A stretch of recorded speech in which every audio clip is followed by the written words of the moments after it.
Olá, letrados, tudo bem? Estamos aqui para mais uma aula de língua portuguesa, essa disciplina tão gostosa da nossa semana, tá? Hoje temos uma aula fundamental que remete ao conteúdo anterior, o conteúdo que tivemos sobre o gênero textual notícia. Hoje nós vamos aprender juntos como nós diferenciamos dois aspectos fundamentais desse gênero, que é o fato e a opinião.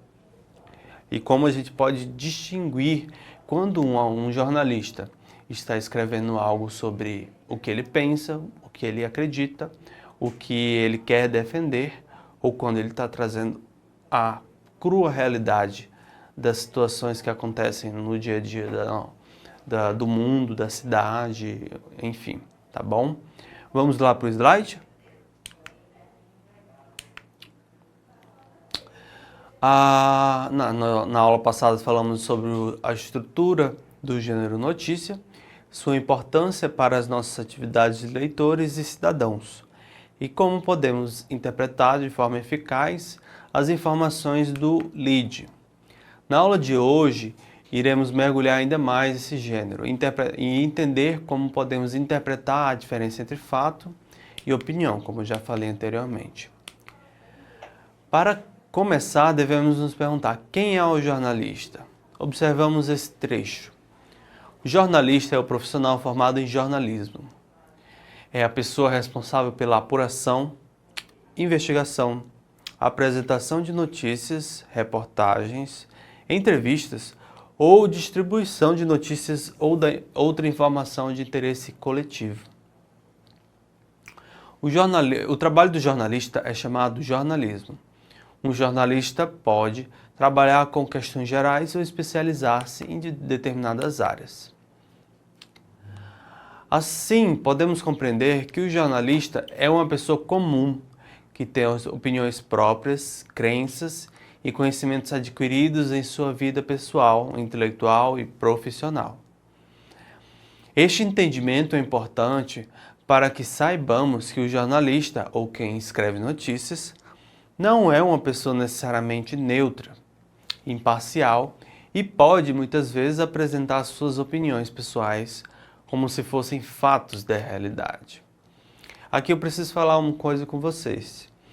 Todos nós, quando vivemos, com o tempo, nós vamos criando um conjunto de crenças, um conjunto de percepções, a gente vai adquirindo e internalizando um conjunto de discursos que a gente faz deles nossos.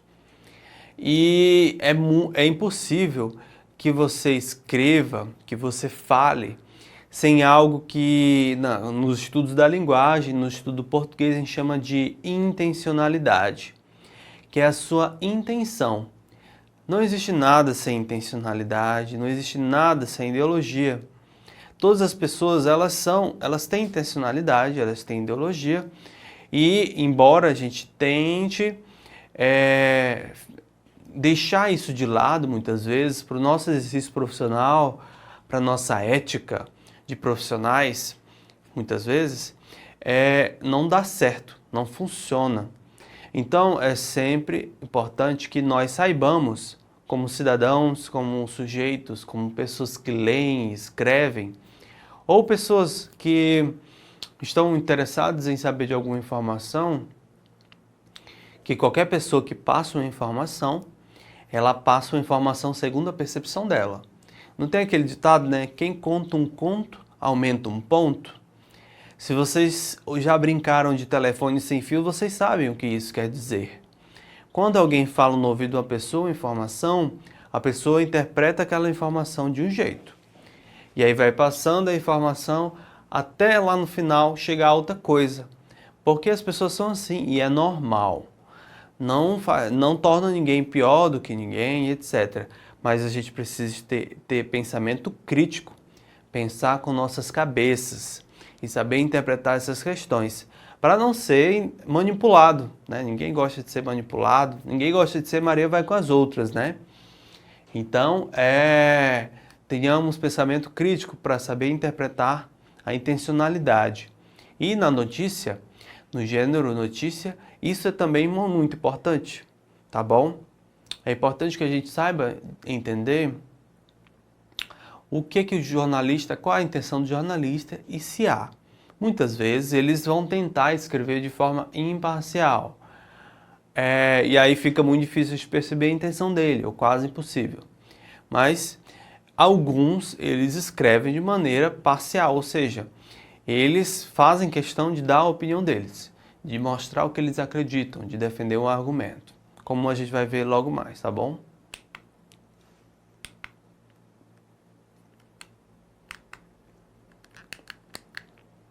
Aqui, ó. Como eu já falei e tal, para compreendermos esses detalhes da notícia é importante que tenhamos claro dois conceitos, fato e opinião. O fato é uma informação onde a opinião se sustenta, ou seja, a opinião ela surge do fato e ela só existe por causa do fato. Para separar a informação da opinião é preciso considerar especialmente a intencionalidade, que foi o que eu falei anteriormente. Há textos que circulam basicamente como informação. Informação publicitária, médica, política, esportiva, profissional, jurídica. E outros têm a intenção deliberada de opinar e mostrar um ponto de vista sobre algum fato, ideia, conceito e etc. Panfleto político e editoriais, por exemplo. A informação é a base de qualquer formação de opinião. Ou seja, uma opinião é a defesa de um ponto de vista, de uma ideia, de um argumento pessoal de quem escreve e que tem como intenção convencer você, leitor, ou falante, ou comunicante, ou então, enfim, você que utiliza a linguagem de seus pensamentos. A diferença entre fato e opinião.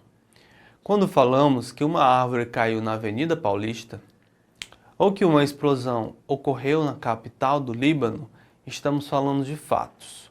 Isso foi o que aconteceu. Temos provas de que essas coisas aconteceram.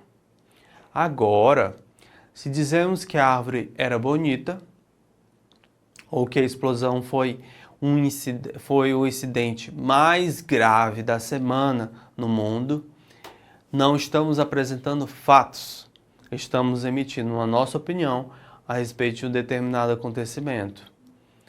E não há nenhum problema em ter opinião sobre um fato. Pelo contrário, essa prática estimula o senso crítico e nos ajuda a sermos cidadãos mais conscientes. No entanto, é necessário saber separar os acontecimentos das ideias pessoais. Dica para entender a diferença.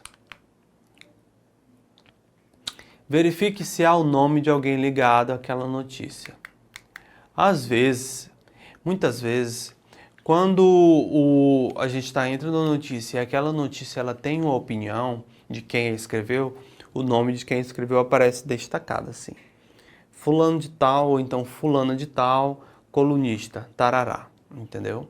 Às vezes, outras vezes não aparece, ou então outras vezes aparece, mas não tem uma opinião naquele texto.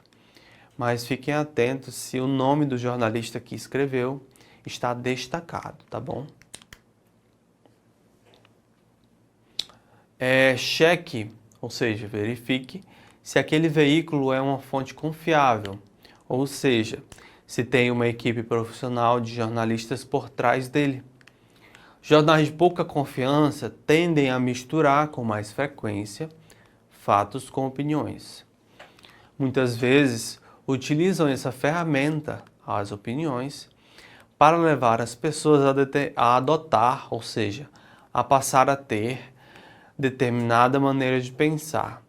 Ou seja, eles querem te influenciar, entendeu? Volta para o slide agora.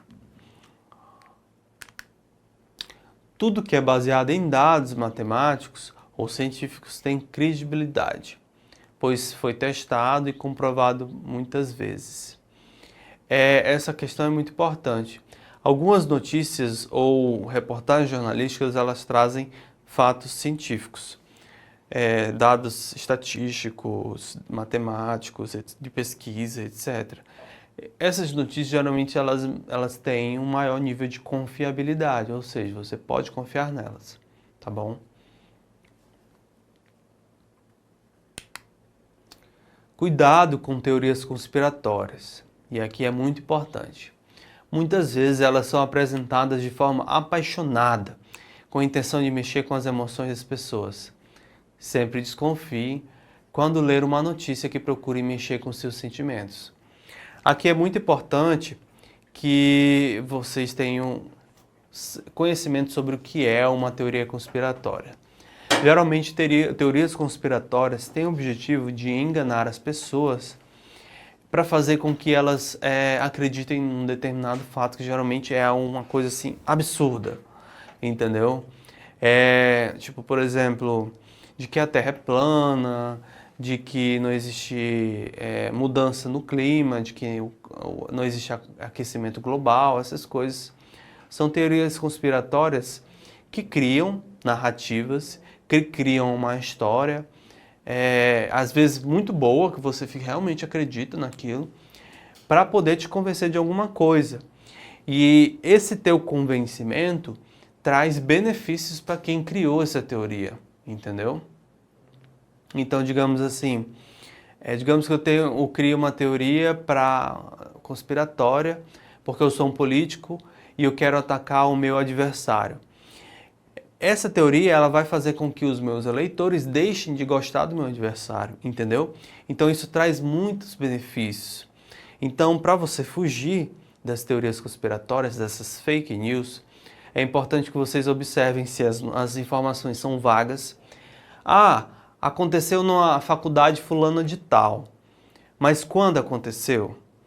Em que departamento da faculdade? Entendeu?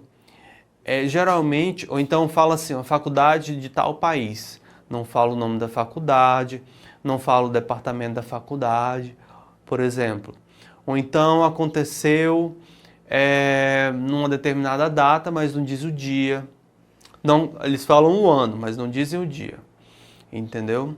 E geralmente são notícias que deixam a gente indignado, triste, chateado. São coisas assim que geralmente são veiculadas, ou seja, elas estão no WhatsApp, onde elas mais aparecem, e Facebook.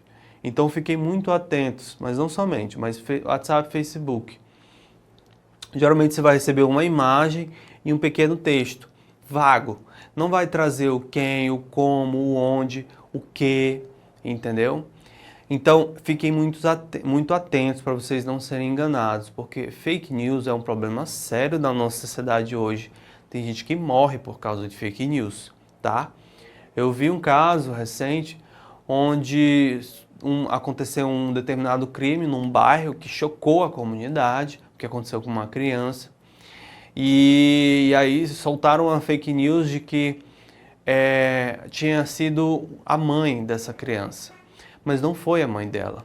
Depois verificou que não foi ela. E aí o pessoal pegou essa mulher na rua e vocês podem imaginar o que aconteceu.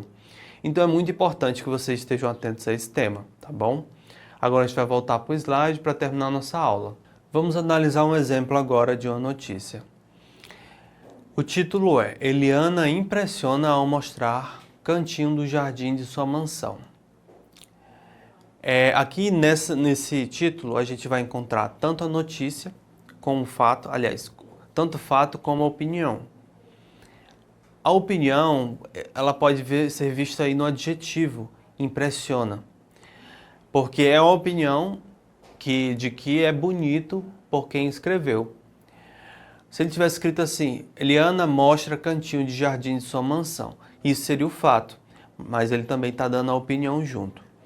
Aí continua, a apresentadora registrou o canto de pássaros em seu jardim, fato, e chamou a atenção para exibir a área verde. Chamou a atenção, eu diria que é um pouco de opinião, mas mais ou menos, tá? Agora, opinião novamente, bem discreta, raramente a apresentadora exibe a sua casa. Aqui ele está falando sobre um conhecimento dele, uma percepção dele, uma ideia dele sobre a Eliana. Mas nesta quinta-feira, 3, ela acabou revelando um pouquinho de seu jardim. Aqui novamente o fato. Ao gravar os cantos dos passarinhos logo ao acordar, a loira exibiu sua área verde. Fato. Deslumbrante. Opinião.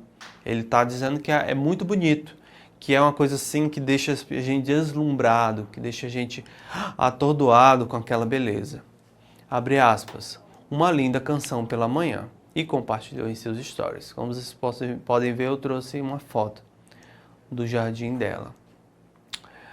Então é isso, pessoal. Eu acredito que ficou claro para vocês a diferença entre fato e opinião e como é importante que a gente saiba interpretar isso numa notícia de jornal, tá bom? Eu encontro vocês na próxima e não esqueçam de acessar a plataforma Eduque para ter acesso a esta aula e outras mais, tá bom? Até mais. Tchau, tchau.